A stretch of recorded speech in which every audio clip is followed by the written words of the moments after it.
ರವಿನ ಓದು ಪೂರ್ತಿ ಆಗೋಗಿತ್ತು. ಈಗ ಅವಳಿಗೆ ಮದ್ವೆ ಫಿಕ್ಸ್ ಆಗಿತ್ತು. ಅದಕ್ಕೆ ಅವಳು ಹಳ್ಳಿಯಿಂದ 1 ತಿಂಗಳು ಮುಂಚೆನೆ ಸಿಮ್ರನ್ನ ಕರ್ಸ್ಕೊಂಡಿರ್ತಾಳೆ, ಯಾಕಂದ್ರೆ ಮನೆ ಕೆಲ್ಸ ನೋಡ್ಕೊಳ್ಳೋದಿಕ್ಕೆ. Simran, you are most welcome in our luxury house. ಓ, ನಿನಗೆ ಅರ್ಥ ಆಗಿಲ್ಲ ಅನ್ಸತ್ತೆ. ನಾನ್ ಹೇಳಿದ್ದೇನಂದ್ರೆ ನಮ್ಮ ದೊಡ್ಡ ಮನೆಗೆ ನಿನ್ಗೆ ಸ್ವಾಗತ ಅಂತ. ಥ್ಯಾಂಕ್ ಯು ಅಕ್ಕ. ಹಾ ಖಂಡಿತ. ಈಗ ನೀನ್ ಬಂದಿದ್ಯಲ್ಲ, ಎಲ್ಲಾನು ಕಲ್ತ್ಕೋದ್ಯಾ ಬಿಡು. ಹೇಗೂ ನೀನು ಹಳ್ಳಿನಲ್ಲಿ ಇಂಗ್ಲಿಷ್ ಅಂತೂ ಕಲ್ತಿರಲ್ಲ. ನಿಮ್ಮಪ್ಪ ನಿನ್ನನ್ನ ಸರ್ಕಾರಿ ಸ್ಕೂಲಲ್ಲಿ ಓದ್ಸಿರೋದಲ್ವಾ? ಅಕ್ಕ, ಹಳ್ಳಿನಲ್ಲಿ ಸರ್ಕಾರಿ ಸ್ಕೂಲೇ ಅಲ್ವಾ ಇರೋದು? ಹಾ ನನಗ್ ಅರ್ಥ ಆಯ್ತು. ಪ್ರೈವೇಟ್ ಸ್ಕೂಲ್ಗೆ ಹೋಗಕ್ಕೆ ನಿಮ್ಗೆ ಯೋಗ್ಯತೆ ಎಲ್ಲಿದೆ ನನಗ್ ಗೊತ್ತಿಲ್ವಾ? ಅಕ್ಕ, ಒಳಗ್ ಹೋಗೋಣ್ವಾ?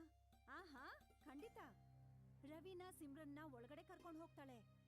ಸಿಮ್ರನ್ ಬಡವರಾಗಿರೋದ್ರಿಂದ ಅವಳಿಗೆ ಸಿಕ್ಕಾಪಟ್ಟೆ ಬೈತಾಳೆ. ಸಿಮ್ರನ್ ಇಲ್ಲಿ ಇಡೀ ದಿನ ಕೆಲ್ಸ ಮಾಡ್ತಾ ಇದ್ಲು, ಜೊತೆಗೆ ಅವ್ರ ಹತ್ರ ಬೈಸ್ಕೋತಾ ಇದ್ಲು. ಅದಕ್ಕೆ ಸಿಮ್ರನ್ಗೆ ಇವತ್ತು ಅಳು ಬಂದೇ ಬಿಡ್ತು. ಅಪ್ಪ ನನ್ನನ್ನ ಎಲ್ಲಿ ಕಳ್ಸಿದಾರೆ, ಮತ್ತೆ ಅಮ್ಮ ಹೇಳಿದರೆ ಯಾರಿಗೂ ಉಲ್ಟಾ ಜವಾಬ್ ಕೊಡ್ಬೇಡ ಅಂತ. ಆದ್ರೆ ಈ ರವಿನ ತನ್ನ ಹತ್ತನ್ನ ಮೀರ್ ಬಿಟ್ಟಿದ್ದಾಳೆ. ಅಯ್ಯೋ ದೇವ್ರೆ, ನನ್ನನ್ ಯಾಕೆ ಇಷ್ಟೊಂದು ಬಡವಳನ್ನಾಗ್ ಮಾಡ್ದೆ? ನನ್ನ ಅಕ್ಕ ಕೂಡ ನನ್ನ ತಮಾಷೆ ಮಾಡ್ತಾಳೆ.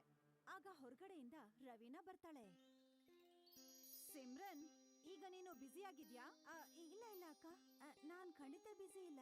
ನಾನ್ ಫ್ರೀ ಆಗೇ ಇದ್ದೀನಿ. ಸರಿ, ಹಾಗಾದ್ರೆ ಮಾರ್ಕೆಟ್ ಹೋಗೋಣ ಬಾ. ನನ್ನ ಫ್ರೆಂಡ್ಸು ಬರ್ತಾ ಇದ್ದಾರೆ. ಒಳ್ಳೆ ಬಟ್ಟೆ ಹಾಕೋ. ಅಕ್ಕ, ನನ್ ಹತ್ರ ಸಲ್ವಾರ್ ಸೂಟ್ಸೇ ಇರೋದು. ಇದನ್ ಬಿಟ್ಟು ನಾನ್ ಬೇರೆ ಏನ್ ಹಾಕೊಳ್ಳಿ? ಅರೆ ಯಾರ್, ನೀವ್ ಹಳ್ಳಿ ಜನ ಇದೀರಲ್ಲ, ಅದೇನು ಅಂತ ಬಟ್ಟೆ ಹಾಕೋತಿರೋ. ಸರಿ ಬಿಡು, ಈಗ ಅದನ್ನೇ ಹಾಕೋ. ನಾನ್ ಹೊರಗಡೆ ನಿನ್ಗೋಸ್ಕರ ಟಾಪ್ ಕೊಡಿಸ್ತೀನಿ. ರವೀನ ಸಿಮ್ರನ್ನ ಕರ್ಕೊಂಡು ಮಾರ್ಕೆಟ್ಗೆ ಶಾಪಿಂಗ್ಗೆ ಅಂತ ಹೋಗ್ತಾಳೆ. ರವೀನ ಸಿಮ್ರನ್ನ ಕರ್ಕೊಂಡು ಎಲ್ಲದಕ್ಕಿಂತ ಮುಂಚೆ ಲೆಹೆಂಗಾ ಅಂಗಡಿಗೆ ಹೋಗ್ತಾಳೆ. ನನ್ಗಂತೂ ಈ ಲೆಹೆಂಗಾ ಇಷ್ಟ ಆಯ್ತು. ಇದ್ರ ಬೆಲೆ ಪೂರ್ತಿ 25,000. ಹೌದಕ್ಕ, ಇದನ್ನ ನೋಡೋದಕ್ಕೂ ತುಂಬಾ ಚೆನ್ನಾಗಿದೆ. ಹಾ ಆದ್ರೆ ನೀನ್ ಇದ್ರ ಕನಸ್ ಕಾಣ್ಬೋದು ಅಷ್ಟೇ, ಯಾಕಂದ್ರೆ ನಿನ್ ಮದ್ವೆ ಹಾಕೊಂಡಿರೋ ಬಟ್ಟೆಲೇ ಆಗತ್ತೆ. ನಡಿಯಕ್ಕ, ಬೇರೆ ಎಲ್ಲಾದ್ರೂ ಹೋಗೋಣ. ಅಯ್ಯೋ, ಇದು ನನ್ ಮದ್ವೆ ಶಾಪಿಂಗ್ ನಡೀತಾ ಇರೋದು. ಹೀಗ್ ನಡಿಯತ್ತಾ? ಹೀಗ್ ಬಂದು ಹೀಗ್ ಹೋಗೋಕೆ? ಈ ಊರಿನ ದೊಡ್ಡ ಬಿಸ್ನೆಸ್ ಮಗಳು ರವೀನಾ ಮದ್ವೆ ಆಗ್ತಾ ಇರೋದು, ಹಳ್ಳಿ ರೈತನ್ ಮಗಳದಲ್ಲ. ಅಕ್ಕ, ಪ್ರತಿ ಒಂದ್ ಮಾತಿಗೂ ನಮ್ಮಪ್ಪನ್ ಯಾಕೆ ಅವಮಾನ ಮಾಡ್ತೀಯ ನೀನು? ಓ, ಮಗುಗೆ ಬೇಜಾರಾಯ್ತಾ? ಸಾರಿ ಪುಟ್ಟ, ನನಗ್ ಗೊತ್ತೇ ಇರ್ಲಿಲ್ಲ ನಿಮ್ಮ ಅಪ್ಪನ ಹತ್ರ ಮರ್ಸಿಡೀಸ್ ಇದೆ ಅಂತ. ನಾನ್ ಏನೇನೋ ಹೇಳ್ಬಿಟ್ಟೆ. ಆಯ್ತಾಯ್ತು, ನಡಿ ಈಗ. ಬಾ, ನಾನ್ ನಿನಗೂ ಬಟ್ಟೆ ಕೊಡಿಸ್ತೀನಿ. ಇಲ್ಲ ಅಂದ್ರೆ ನನ್ ಫ್ರೆಂಡ್ಸ್ ಬಂದ್ಬಿಡ್ತಾರೆ ಅಷ್ಟೇ. ಬೇಡ, ನನ್ಗೆ ಯಾರು ಏನು ಕೊಡ್ಸೋದ್ ಬೇಕಾಗಿಲ್ಲ. ಸರಿ ಬಿಡು, ನಿನಗೇನು ಬೇಕಾಗಿಲ್ಲ ಅಂದ್ರೆ ನನ್ನ ಬೇರೆ ಶಾಪಿಂಗ್ ನ ಮುಗಿಸ್ಕೋತೀನಿ. ನನ್ಗೇನು ಬೇಜಾರಾಗಲ್ಲ. ತಗೋ, ಈ ಬ್ಯಾಗ್ ಅನ್ನ ಹಿಡ್ಕೊ ನೀನೀಗ. ಸಿಮ್ರನ್ ಲೆಹೆಂಗಾ ಬ್ಯಾಗ್ ಅನ್ನ ಹಿಡ್ಕೊಂಡು ಸುಮ್ನೆ ಅವಳ ಹಿಂದೆ ಹೋಗ್ತಾ ಇರ್ತಾಳೆ. ಆಗ ಅದೇ ಸಮಯಕ್ಕೆ ರವೀನಾ ಫ್ರೆಂಡ್ಸ್ ಇಬ್ರು ಬರ್ತಾರೆ. ಅವರು ತುಂಬಾ ಹೊತ್ತಿನ ತನಕ ಮಾತಾಡ್ತಾ ನಿಂತ್ಕೋತಾರೆ. ಆಗ ಅವ್ರ ಫ್ರೆಂಡ್ಸ್ ಅಲ್ಲಿ ಒಬ್ಳು ಹೇಳ್ತಾಳೆ, ರವೀನಾ, ಇವಳು ಯಾರು? ಯಾರ್ ನೀವಿದ್ದೀರಲ್ಲ, ನೋಡಿದ್ರೆ ಗೊತ್ತಾಗಲ್ವಾ ನಿಮ್ಗೆ? ಅವಳ ಬಟ್ಟೆನ ನೋಡು. ನಮ್ಮನೆ ಕೆಲಸದವಳು ಜೊತೆಲ್ ಕರ್ಕೊಂಡ್ ಬಂದೆ, ನನ್ಗೆ ಹೆಲ್ಪ್ ಆಗ್ಲಿ ಅಂತ. ಹಾ ಯಾರ್, ಕೆಲಸದವ್ರಿದ್ರೆ ಎಲ್ಲ ಕೆಲ್ಸ ಎಷ್ಟ್ ಈಸಿ ಆಗತ್ತೆ ಅಲ್ವಾ?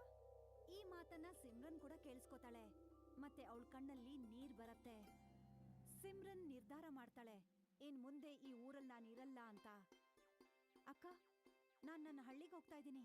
ಹಾ ಹೋಗು, ನಾನೇ ನಿನ್ನ ತಡಿತಾ ಇದ್ದೀನಾ?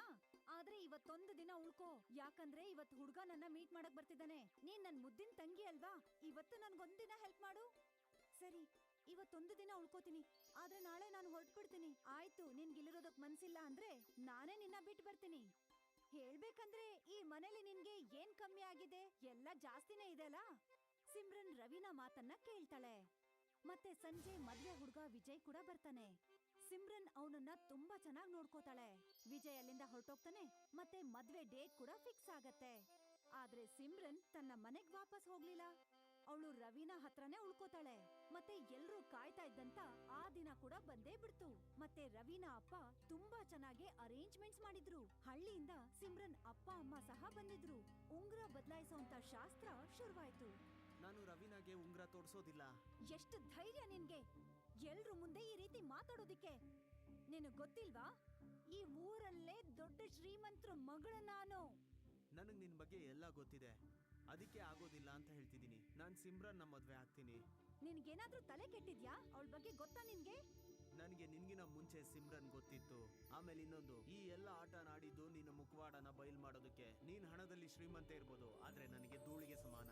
ಯಾಕಂದ್ರೆ ನಿನ್ನಲ್ಲಿ ಹೃದಯ ಇಲ್ಲ. ಆದ್ರೆ ಸಿಮ್ರನ್ಗೆ ಹಣದಲ್ಲಿ ಬಡತನ ಇರ್ಬೋದು, ಆದ್ರೆ ಅವಳ ಹೃದಯ ಶ್ರೀಮಂತವಾದದ್ದು.